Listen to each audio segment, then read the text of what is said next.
मित्रांनो, हा भारतीय अॅनिम आहे. ही अॅनिमी कथा नारायण नावाच्या नायकाची आहे. अर्बन देवपूरमध्ये एका अंधाऱ्या शक्तीने शहरात दहशत माजवली. टोमॅटोबद्दल मानवी तिरस्कारातून जन्मलेल्या एव्हिड टोमॅटो मॉन्स्टर्सने रस्त्यावर उद्ध्वस्त केले. या गोंधळात नारायण हा तरुण हिंदू मुलगा निवडलेला नायक म्हणून उदयास आला. अयोध्या क्षेत्रात प्रशिक्षित नारायण यांच्याकडे अतुलनीय लढाऊ कौशल्य होते.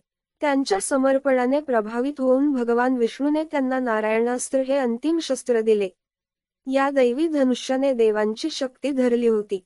टोमॅटो मॉन्स्टर्सने हल्ला केल्यावर नारायणाने नारायणास्त्राला पकडले. त्याच्याद्वारे त्याची ऊर्जा वाढल्याचा अनुभव आला. युद्धाच्या आरोळ्याने त्याने राक्षसांच्या संरक्षणाची चिरफाड करून अस्त्रांचा एक बंदिस्त सोडला. टोमॅटोच्या राजाने आम्लयुक्त टोमॅटोचा बदला घेतला. निर्भीड नारायणाने नारायणास्त्राची खरी क्षमता बोलावली. ओम नमो नारायणाय या पवित्र मंत्राचे आवाहन केल्याने धनुष्य निळे झाले.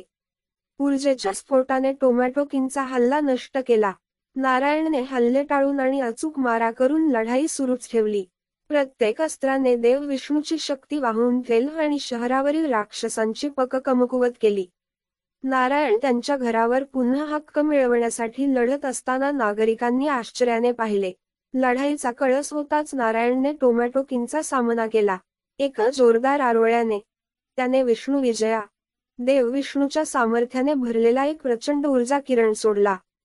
टोमॅटो किंगचा नाश झाला आणि गडद शक्ती नष्ट झाली. शहरी देवपूर वाचले. नारायण विजयी झाले. नारायण अस्त्र दैवी ऊर्जेने गुंजन करत होते. भगवान विष्णूच्या आशीर्वादाने शहराचे रक्षण झाले होते.